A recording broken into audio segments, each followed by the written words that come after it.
Good morning everyone. तो आज हम लोग देखेंगे भारतीय संविधान के स्रोत। भारतीय संविधान के स्रोतों के बारे में जानेंगे। सोर्सेस ऑफ इंडियन कॉन्स्टिट्यूशन, भारतीय संविधान के स्रोत।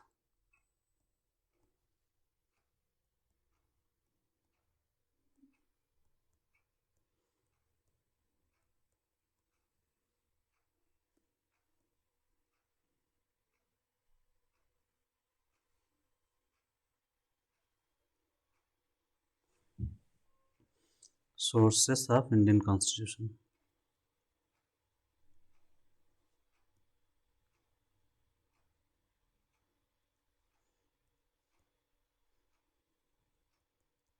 कॉन्स्टिट्यूशन, ठीक है। इससे पहले हम लोगों ने बहुत सारे चैप्टर्स कवर कर रखे हैं, जैसे कि आपका पार्ट 1 सिटीजनशिप है, संघराज क्षेत्र है, मूल अधिकार है, डीपीएसपी है, मूल कर्तव्य है।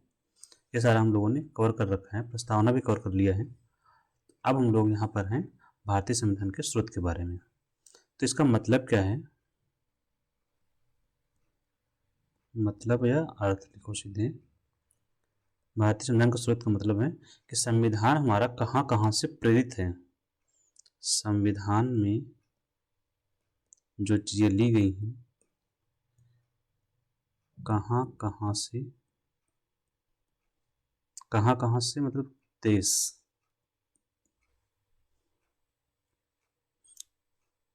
से जो प्रमुख बातें हैं वो ली गई हैं। प्रमुख बातें या आप समझ लीजिए प्रावधान लिए गए हैं। तो हम लोग इतना देख लेते हैं, ये हमारे पीटी पर्सपेक्टिव से इम्पोर्टेंट जो है वही।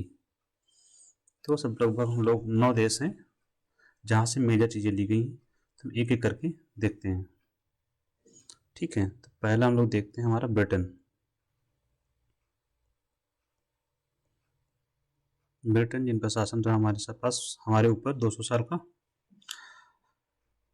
ठीक है। तो ब्रिटेन से हमारे यहाँ क्या किया गया है, ब्रिटेन से हमने ली है नंबर 1 संसदीय व्यवस्था। अब आप लोग सोचिएगा संसदीय व्यवस्था क्या होता है।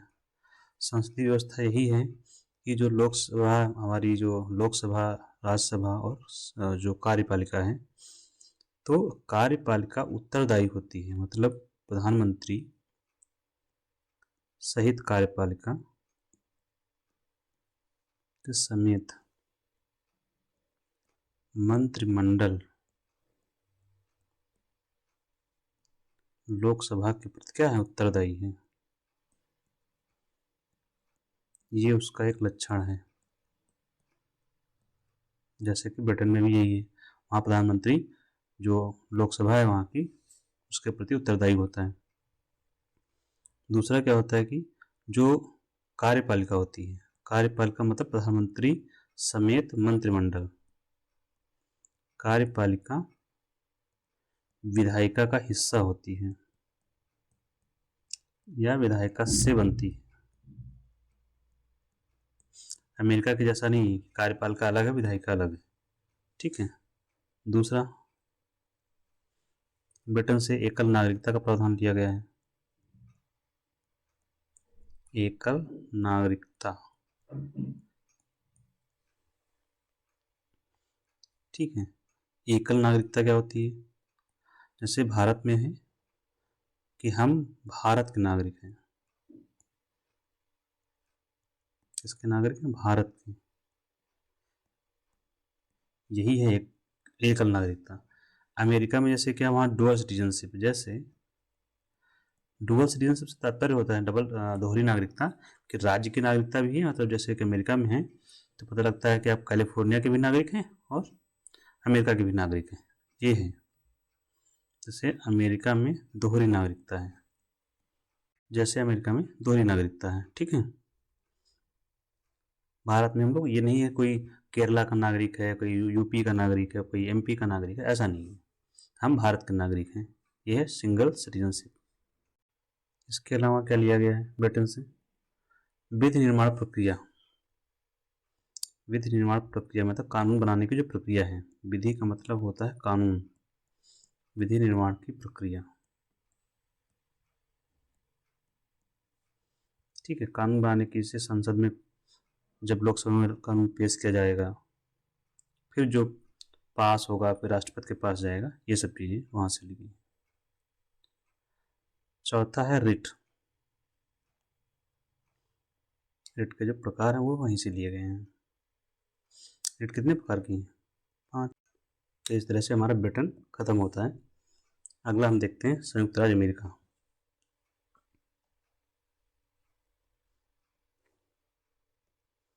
अमेरिका से क्या लिया गया है भारतीय संविधान में? तो अमेरिका से हमने लिए हैं मौलिक अधिकार,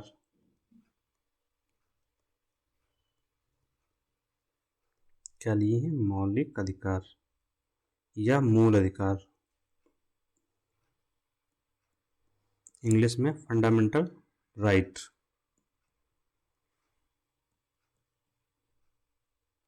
ये संविधान के किस भाग में है? हमारे संविधान के भाग 3 में है, आर्टिकल 12 से 35। ठीक है, और क्या लिया गया है अमेरिका से? मौलिक अधिकार लिया हमने न्यायिक पुनरावलोकन, न्यायिक पुनरावलोकन, जुडिशियल रिव्यू बोलते हैं इंग्लिश में, जुडिशियल रिव्यू। पुनरावलोकन करें, अवलोकन मीन्स होता है देखना, तो दोबारा देखना किसी भी चीज़ को, जजमेंट को जो पुराना दोबारा से कोई कोर्ट देखती है उसी को बोलते हैं जुडिशियल रिव्यू। न्यायिक मतलब कोर्ट से जुड़ा हुआ है, तो न्यायालय के द्वारा अपने जजमेंट को पुनः जजमेंट करना, क्या सही है क्या गलत है, उसी को जुडिशियल रिव्यू बोलते हैं। दूसरा, किसी कानून को जब स्क्रूटनी करती है कोर्ट तो उसको बोलते हैं। तो न्यायिक पुनरावलोकन स्पष्ट लिख देता हूं क्या होता है। कानून का परीक्षण करना,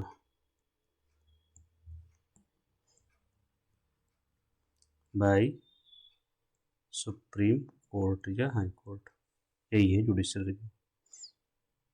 न्यायिक पुनरावलोकन हो गया। अगला लिया है जो क्या है, जो संविधान की सर्वोच्चता,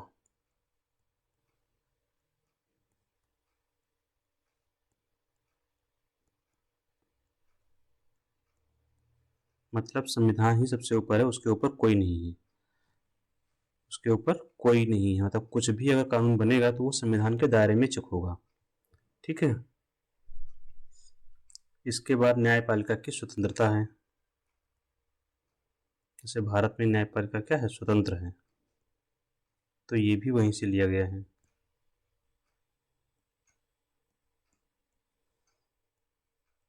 इसके अलावा आपको न्यायपालिका की स्वतंत्रता हो गई, निर्वाचित राष्ट्रपति एवं उस पर महाभियोग, निर्वाचित राष्ट्रपति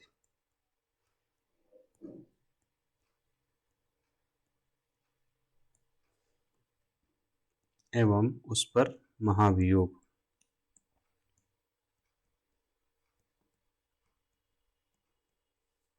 उपराष्ट्रपति का पद हमने वहीं से लिया है, अभी अमेरिका में चुनाव हुए आपने देखा, उपराष्ट्रपति का पद हमने वहीं से लिया गया है। इसके अलावा उच्चतम एवं उच्च न्यायालयों को हटाने की प्रक्रिया, उच्चतम supreme court SC, high court HC के न्यायाधीशों को हटाने की प्रक्रिया।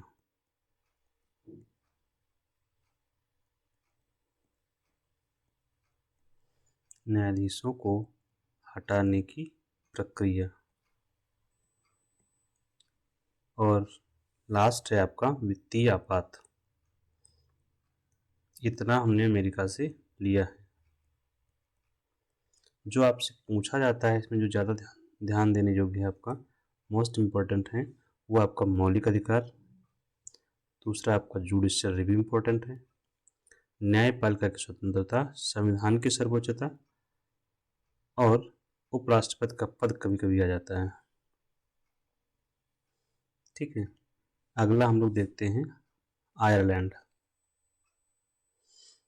कि आयरलैंड के संविधान से हमने क्या क्या प्रेरणा ली है। हमारे जो संविधान निर्माता थे, कॉन्स्टिट्यूशन फ्रेमर्स, तो आयरलैंड से लिया गया है डीपीएसपी, राज्य के नीति निर्देशक सिद्धांत।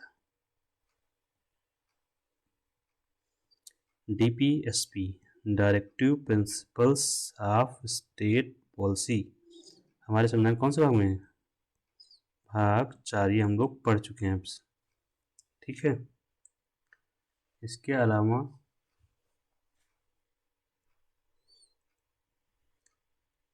जो आता है राष्ट्रपति द्वारा राज्यसभा में जो निर्वाचित अपॉइंटमेंट किया जाता है, राष्ट्रपति द्वारा राज्यसभा में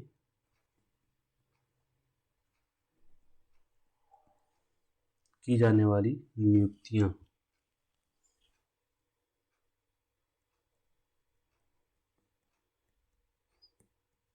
मनोनयन या नियुक्तियां, साहित्य, कला, विज्ञान, समाज सेवा से जो राष्ट्रपति करते हैं वो, और राष्ट्रपति का निर्वाचक मंडल, राष्ट्रपति के निर्वाचक मंडल की व्यवस्था। ये आता नहीं है फिलहाल, इतना हम लोग लिखेंगे जो आता है हमें। चौथा है ऑस्ट्रेलिया,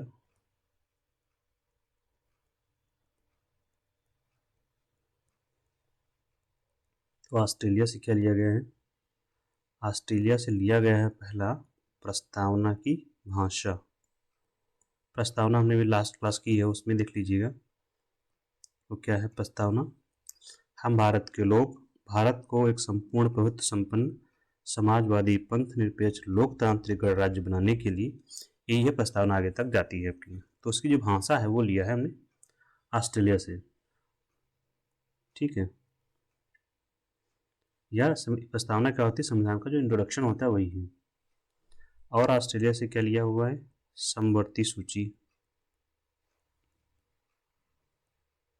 समवर्ती सूची का प्रावधान हमने लिया है ऑस्ट्रेलिया से। और संसदीय विशेषाधिकार,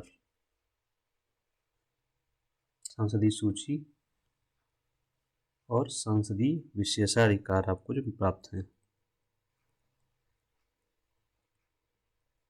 संसदीय विशेषाधिकार।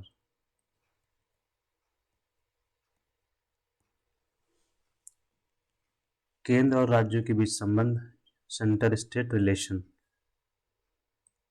केंद्र राज्य संबंध।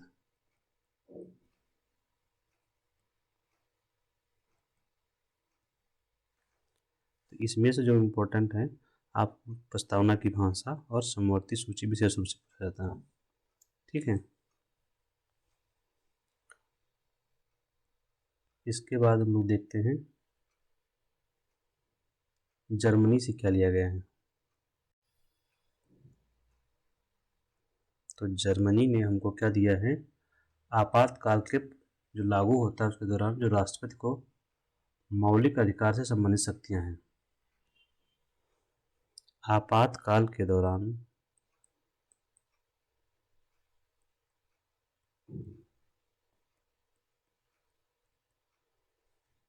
मौलिक अधिकार संबंधी शक्तियां, मौलिक अधिकार संबंधी राष्ट्रपति की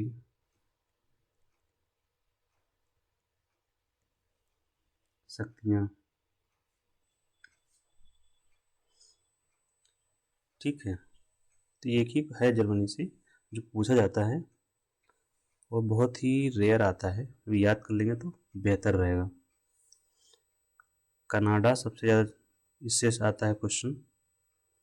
कनाडा से क्या आता है? संघात्मक विशेषताएं,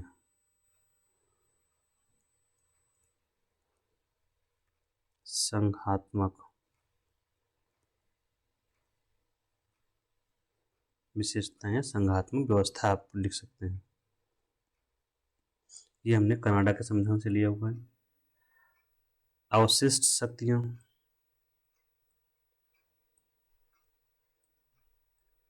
ये भी हमने कनाडा से लिया है। अभी हम लोग सूची ऊपर पढ़े थे जो, तो समवर्ती सूची ऑस्ट्रेलिया से ली गई है, जैसे ये ऊपर हम लोगों ने पढ़ा अभी।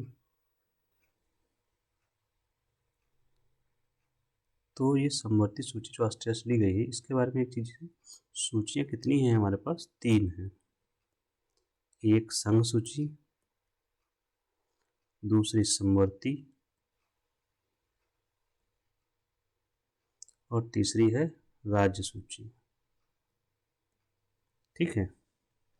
और इन सूची में वो विषय लिखे होते हैं जिन पर कानून बना सकता है। संघ सूची में जो विषय लिखे होंगे, संघ सूची में 97 विषय लिखे हुए हैं जिन पर केंद्र कानून बनाएगा। समवर्ती सूची में कानून बनाने का अधिकार दोनों को है, और राज्य सूची में कानून बनाने का अधिकार केवल राज्य को है। जो विषय यहाँ नहीं लिखे हुए हैं उनको कहते हैं रेजिडुअल पावर। ये रेजिडुअल पावर ली गई है कनाडा से। ठीक है। तो अवशिष्ट शक्तियाँ हमने कनाडा से ली। इसके अलावा राज्यपाल की नियुक्ति कनाडा से है। राज्यपाल की नियुक्ति,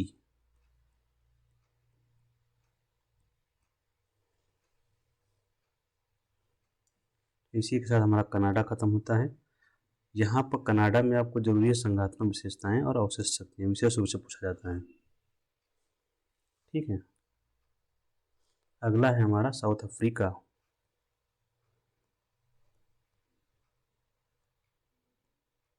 दक्षिण अफ्रीका से हमने क्या लिया है? दक्षिण अफ्रीका से सबसे महत्वपूर्ण चीज है संविधान संशोधन की प्रक्रिया। संविधान संशोधन की प्रक्रिया मतलब हमने जो संविधान बनाया है उसमें कुछ संशोधन करना है, तो कैसे करेंगे, प्रोसीजर क्या होगा, वो हमने साउथ अफ्रीका से लिया है जो अनुच्छेद 368 में है। और एक और है आपका 8 नंबर, उसका क्या नाम है? रूस। रूस से हमने लिए हैं मौलिक कर्तव्य, फंडामेंटल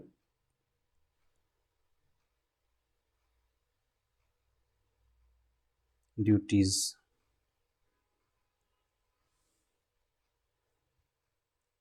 यहाँ पर दोनों ही चीज़ें पूछी जाती हैं। दोनों मतलब संविधान अफ्रीका का जो एक है वो भी इम्पोर्टेंट है, और ये रूस का मौलिक कर्तव्य ये भी इम्पोर्टेंट है। और लास्ट है बट नॉट लीस्ट, विधि द्वारा स्थापित प्रक्रिया, जो कि जापान से लिया गया। विधि द्वारा स्थापित प्रक्रिया। ठीक है। तो ये हमने सोर्सेस समझ लिए सारे। अब यहाँ पर आपको जो समझना जरूरी है, नोट करके आप लोग लिख लीजिए। कभी कभी पूछा जाता है कि संविधान पर सबसे अधिक प्रभाव किसका पड़ा? संविधान पर सबसे अधिक प्रभाव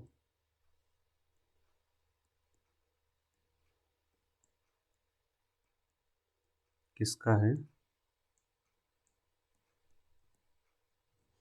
तो है वो है भारत शासन अधिनियम, भारत सरकार अधिनियम।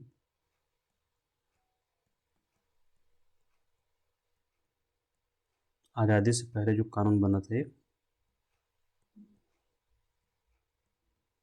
1935 का, इससे बहुत कुछ लिया गया है। लगभग 250 अनुच्छेद लिए गए हैं। कुल अनुच्छेद कितने हमारे पास? 395। तो उसमें 250 अनुच्छेद से ज़्यादा उसमें लिए गए हैं, या तो सीधे सीधे ले लिए गए या फिर थोड़ा बहुत परिवर्तन किया गया है। तो सबसे अधिक प्रभाव है भारत सरकार अधिनियम या भारत शासन अधिनियम 1935 का। ठीक है। तो इसी के साथ हम लोग ये जो सोर्सेस का है वो ख़त्म करते हैं। इसमें जो सबसे अधिक क्वेश्चन ये भी आता है, सबसे अधिक प्रभाव किसका है, वेद द्वारा स्थापित प्रक्रिया पूछा जाता है, और मौलिक कर्तव्य। ठीक है, तो इसी के साथ हम लोग ये करते हैं द एंड। और अगला हम लोग क्या पढ़ेंगे, नेक्स्ट क्लास होगी हमारी, we will go through the अनुसूची।